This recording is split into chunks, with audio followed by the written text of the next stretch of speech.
عزیز طلبہ و طالبات، السلام علیکم ورحمۃ اللہ وبرکاتہ۔ آج ہم اپنے کل کے ویڈیو کا بقیہ حصہ اردو قواعد کے ضمن سے آپ کے سامنے لے کر حاضر ہوئے ہیں۔ کل ہم نے آپ سے صفت کی تعریف اور اس کی مثال بہت ہی مدلل اور مفصل انداز میں بیان کی تھی، اور ہم نے اس کی 5 قسمیں بھی وہاں بتا دی تھی، اور انہی 5 قسموں پر آج ہم گفتگو کے لیے حاضر ہیں۔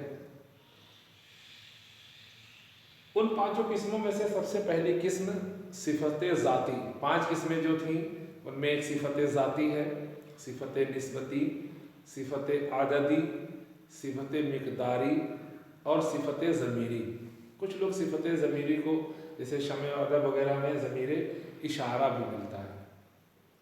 خیر، ہم اس صفت کی 5 قسموں پر گفتگو کرنے کے لیے آپ کے سامنے حاضر ہیں۔ یوٹیوب کے معزز ناظرین، طلبہ و طالبات اور جو بھی اس ویڈیو سے فائدہ حاصل کر رہے ہیں، ان سے یہ گزارش ہے کہ وہ اس ویڈیو کو سبسکرائب کر لیں، اس چینل کو، اور دوسروں کو بھی شیئر کریں تاکہ وہ بھی سبسکرائب کر لیں، اور بیل آئیکن کو پریس کر دیں تاکہ ہمارے جو اچھے ویڈیو ہیں وہ آسانی سے آپ تک پہنچ سکیں۔ تو پہلی قسم جو اس کی ہے وہ صفت ذاتی ہے۔ اب ہم صفت ذاتی کے بارے میں سمجھتے ہیں۔ صفت کے بارے میں ہم نے بات کر لی تھی، امید ہے آپ کو سمجھ میں بھی آ گیا ہوگا۔ صفت ذاتی وہ ہے جس سے کسی چیز یا شخص کی اندرونی یا بیرونی حالت یا کیفیت ظاہر کرے۔ وہ ہے جس سے کسی چیز یا شخص کی جو اس کی اندرونی یا بیرونی حالت یا کیفیت ظاہر کرے، اس کو کیا کہیں گے؟ صفت ذاتی۔ ذاتی صفت، اس کے اندر کی صفت، جیسے ہلکا، ٹھوس، سبز وغیرہ وغیرہ۔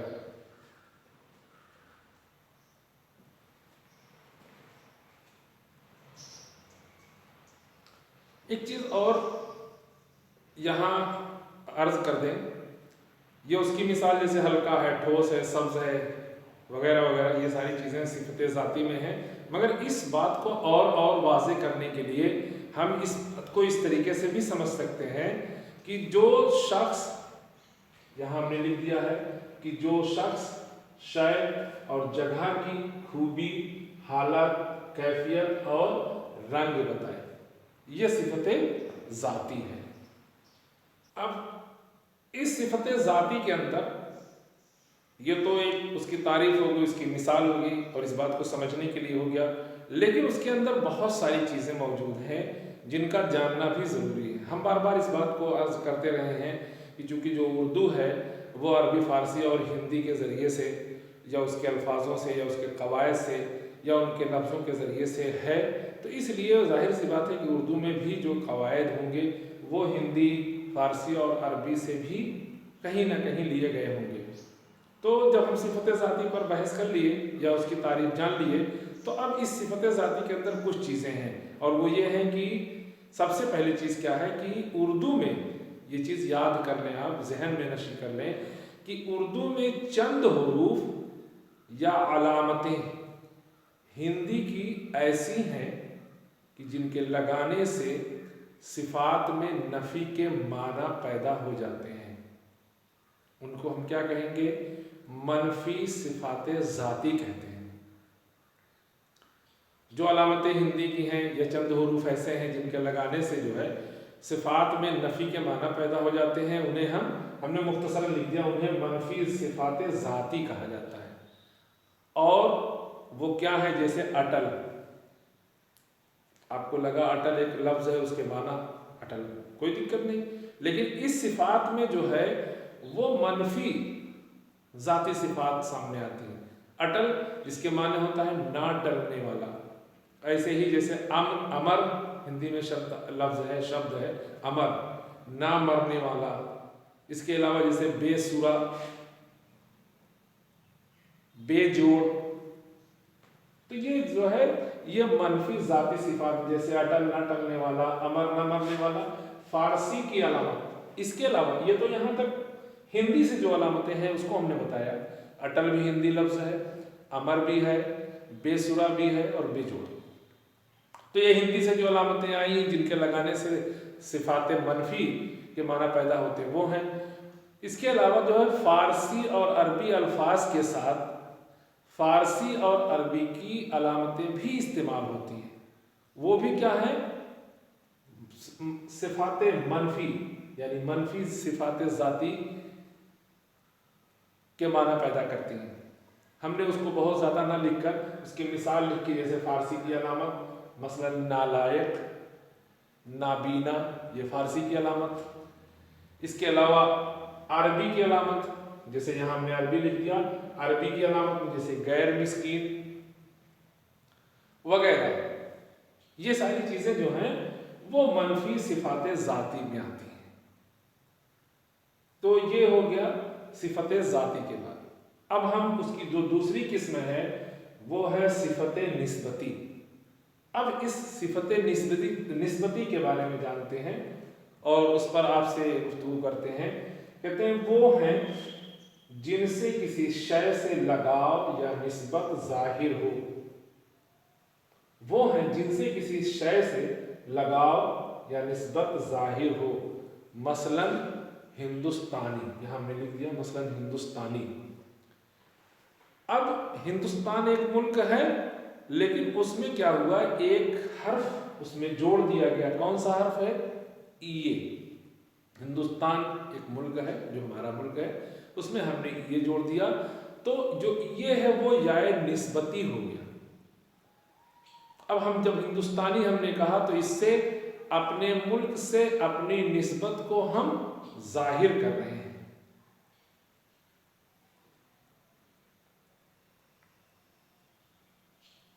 अब उसमें कुछ सिफत निस्बती में 4-5 वजूह ऐसे हैं जिनको हमने बांट दिया है, जिस तरीके से हम सिफत निस्बती को समझ सकते हैं। जैसे पहला, उमूमन जो है अस्मा के आखिर में याए मारूफ के बढ़ाने से ये जाहिर होता है। जैसे हमने यहाँ याए मारूफ यानी ये को बढ़ा दिया था। उमूमन अस्मा के आखिर में याए मारूफ के बढ़ाने से ये जाहिर होता है। कौन सा जाहिर? जैसे फारस से फारसी, तुर्क से तुर्की, हिंदुस्तान से हिंदुस्तानी, याए मारूफ यानी ये बढ़ा देने से एक चीज। दूसरा है कि जब किसी इस्म के आखिर में ये, हे और अलिफ पर मदा होता है तो उसे वाव से बदल कर ये बढ़ा देते हैं। उसको क्या करते हैं? वाव से बदल देते हैं और ये बढ़ा देते हैं। जैसे देहली, उस ये को क्या किया, ये, हे और अलिफ को क्या करते हैं? वाव से बदल देते हैं। देखिए देहली में ये था, उस ये को क्या किया? वाव से बदल दिया, हो गया देहली से देहलवी। समझ में आ गया होगा आपको। जैसे ईसा, ये है, उसमें आखिर में ईसा में उसको क्या किया? ये को बदल दिया वाव से, हो गया क्या? ईसवी। संदीला, संदीलवी। तो ये एक उसकी कैफियत है। तीसरी जो उसकी कैफियत है वो ये है कि बाज औकात हे को हज़्फ कर देते हैं, हज़फ कर देते हैं, पूरा खा जाता है, इसको कहते हैं खत्म कर देते हैं। हे को क्या कहते हैं? हज़्फ कर देते हैं। जैसे मक्का से मक्की, मीम का हे था, ये इस हे को हज़्फ कर दिया और उससे क्या बना दिया? मक्की। मदीना से मदनी। चौथी किस्म है या उसकी चौथी जो अलामत है, चौथा जो है, कहते हैं बाज औकात अलिफ नू बढ़ाने से निस्बत जाहिर करते हैं। बाज औकात क्या होता है? इसमें अलिफ नू बढ़ा देते हैं और निस्बत जाहिर कर देते हैं। जैसे आकिल से आकिलाना, मर्द से मर्दाना। ये जो है, ये जो तरकीबें हमने बताई, ये फारसी की तरकीब, आप देख लें, ये फारसी की तरकीब है। पांचवा कहते हैं बाज औकात चंद हिंदी की अलामतें इस्म के आखिर में, बाज औकात चंद हिंदी की अलामतें इस्म के आखिर में आने से सिफत निस्बती बन जाती है। जैसे रा या ला, रा या ला। हिंदी में रे और लाम का बदल आम तौर पर होता है। जैसे रा और ला का बदल अमूमन क्या है, रे और लाम का बदल आमतौर पर होता है। जैसे सुनहरा, रुपहला, चचेरा, ममेरा वगैरह। तो ये सिफत निस्बती के अंदर ये सारी चीजें भी समझना जरूरी है। एक चीज यहाँ पर और थोड़ा सा हम जाहिर कर दें ताकि आपको ये सिफत निस्बती और भी वाज़ेह हो जाए, और वो ये है कि एक शख्स शय और खासियत को दूसरी शय से लगाव या निस्बत जाहिर करने को क्या कहते हैं, सिफत निस्बती कहते हैं। सिफत की जो तीसरी किस्म है वो है सिफत आददी। आदद माने गिनती, जिसको हम कहते हैं तादाद, गिनती। तो वो सिफत है जिससे किसी इस्म की तादाद जाहिर हो, बहुत ही आसान है। मतलब वो सिफत है जिससे किसी इस्म की तादाद जाहिर, जैसे 5 दिन, चंद किताबें, कुछ लोग। हाँ ये है कि सिफत अददी में बहुत तरीके की चीज़ें पाई जाती हैं, उनका जानना ज़रूरी है। जैसे सिफत अददी हमने बता दिया, किसी इस्म की तादाद जो जाहिर करता है उसको सिफत अददी कहते हैं। जैसे 5 दिन, चंद किताबें, कुछ लोग खड़े हैं, ये उसकी मिसाल हो गई। अब सिफत अददी की 2 किस्म है, एक सिफत अददी मुअय्यन, एक सिफत अददी गैर मुअय्यन। सिफत अददी मुअय्यन वो है कि जो किसी शख्स या शय की ठीक ठीक तादाद बनाए। मुअय्यन का मतलब सही सही, ठीक ठीक सही सही उसकी तादाद को बताए। जैसे 5 आदमी 4 घोड़े, 3 आदमी 10 आदमी, ये एक मुतय्यन और मुअय्यन जो होती है सही सही उसको बताए तादाद को, उसको कहते हैं सिफत अददी मुअय्यन। अब दूसरी चीज़ है सिफत अददी गैर मुअय्यन। कहते हैं वो है कि जो किसी शख्स या शय की जो है ठीक ठीक तादाद मालूम ना हो। और इसमें क्या है, इसमें बहुत सारे लफ्ज आते हैं, जैसे कई, कुछ, थोड़ा, बाज, इस तरीके से इसमें लफ्ज बहुत, कुछ, कुल, इस तरीके से लफ्ज जोड़े जाते हैं। जैसे कुछ गाड़ियाँ, कई किताबें, चंद बच्चे। तो इसमें जो आदत बताई गई है वो गैर मुअय्यन है। कई लोग, कुछ किताबें, कुछ गाड़ियाँ, तो ये जो है वो अदद गैर मुअय्यन है। तो ये इस तरीके से ये सिफत गैर मुअय्यन के ज़मरे में आया। अब जो पहली है सिफत अदद मुअय्यन, इसको 4 हिस्सों में जो है हम समझने के लिए समझते हैं। तादाद मुअय्यन की जो है 4 एक तरीके से किस्म कह लीजिए या उसकी हालत कह लीजिए है। 4 हालतें होती हैं। एक है तादाद मामूली, दूसरा है तादाद तरतीबी, तीसरा है तादाद इजाफी और चौथा है तादाद कसरा। अब एक एक चीज़ के बारे में जाने थे। तादाद मुअय्यन की ही 4 हालतें हैं। क्या? पहली है तादाद मामूली, जिसमें मामूली तादाद है, मामूली छोटी सी जो तादाद उसका पता चले, जैसे 2, 4 वगैरह। दूसरी है तादाद तरतीबी, तरतीब के साथ, जिससे किसी शय का दर्जा या तरतीब मालूम है, जैसे दूसरा, तीसरा, कौन से दर्जे में पढ़ते हैं, दूसरे में, तीसरे में, चौथे में, 5वें में, ये हो गया। तीसरा है तादाद इजाफी, जिसमें किसी अदद का एक से ज़ायद बार दोहराना पाया जाए। अब ये चीज़ें जो है ये उर्दू में ही मुस्तामल हमने लिख दिया है। उर्दू में जो है वो कई तरह मुस्तामल है, हमने यहाँ कई तरह छोड़ दिया। उर्दू में जो है ये कई तरह मुस्तामल है, यानी तादाद इजाफी। पहला है कि आदद के आगे गुना बढ़ा देते हैं, ये है गुना, बढ़ा देते हैं, जैसे 10 गुना, 4 गुना, 5 गुना, ये एक तरीके से हो गया। दूसरा है अदद के आगे चंद बढ़ा देते हैं, जैसे 2 चंद, 6 चंद वगैरह वगैरह। तीसरा है आदद के आगे हरा बढ़ा देते हैं, जैसे दोहरा, तेहरा, चौहरा। और हमने तादाद मामूली बता दी, तादाद तरतीबी बता दी, तादाद इजाफी बता दी, और उन तादाद इजाफी की 3 हालत को ये भी बता दिया। अब एक तादाद मुअय्यन की और है तादाद कसरा। वो अदद है जो किसी अदद की कसर, कसर माने होता है तोड़ना, जैसे आधा, पानी, चौथाई, सवाई हम लोग बोलते हैं, आधा, पौना, सवा। तो ये जो आधा, पौना, इसके माने ये सब होते हैं, ये तादाद कसरा में। इसमें क्या है, किसी तौर की किसी अदद का कसर हो, जैसे आधा पानी, चौथाई पानी, सवा किलो वगैरह। माना इसके होते हैं कसरा के टुकड़ा, हिस्सा, पौने, सवा, ये हो गया। तो ये हो गया सिफत अददी की मिसाल। अब इसके बाद सिफत मिकदारी और सिफत ज़मीरी। सिफत मिकदारी में क्या है, किसी चीज़ की मिकदार, नाप या वजन को जाहिर करें, जैसे 4 सेर घी, मुट्ठी भर चावल वगैरह। अब इसकी जो है वो 2 किस्म हो जाती हैं, इसकी 2 हालतें होती हैं। एक है सिफत मिकदारी मुअय्यन और एक है सिफत मिकदारी गैर मुअय्यन। तो सिफत मिकदारी मुअय्यन जिसमें सराहत यानी ठीक ठीक, सराहत के साथ मिकदार मालूम हो जाए, ठीक ठीक पूरी मिकदार पता चल जाए, जैसे 2 सेर चावल, 4 सेर घी, यानी उसकी जो मिकदार है वो ठीक ठीक पता चल जाए, तो उसको कहते हैं सिफत मिकदारी मुअय्यन। और दूसरा है सिफत मिकदारी गैर मुअय्यन, जिसको हम मुबहम कहते हैं, पोशीदा छुपी हुई चीज़, जिससे जो है सही मिकदार मालूम ना हो।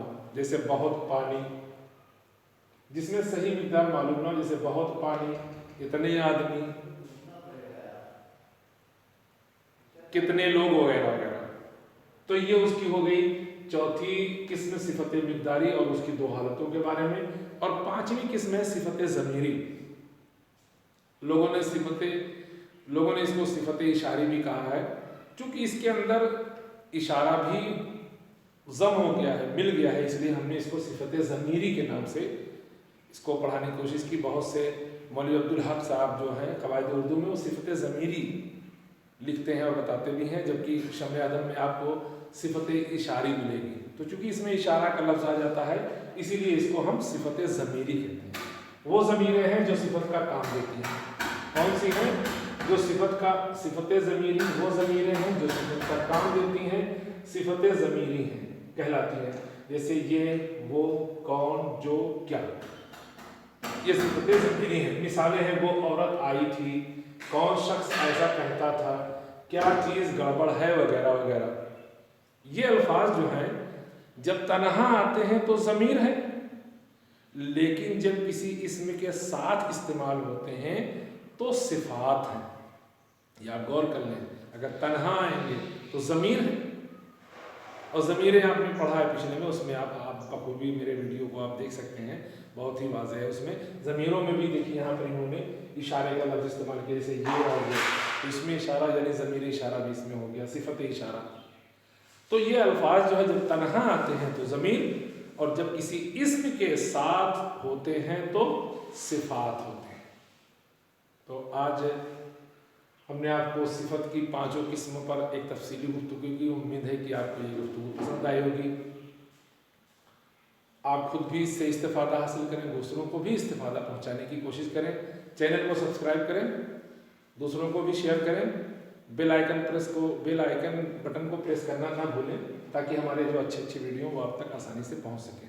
हम बहुत जल्दी ही नेट, JRF और UPSC और इसके बाद GDC, GIC, TGT, PGT, ये उर्दू की जितने भी निसाबात इम्तिहानात हैं उनके सिलेबस और उनके निसाबात को बहुत जल्द हम आप तक पहुँचाने वाले हैं इंशाअल्लाह। और उसके बाद हम उसी सिलेबस के अकॉर्डिंग जो है आपसे गुफ्तगू करने की कोशिश करेंगे। तो आज के लिए बस इतना ही। वल्लाहु ताला आलम बिस्सवाब। आप तमामी नाज़रीन मुहिब्बीन का तहे दिल से शुक्रिया।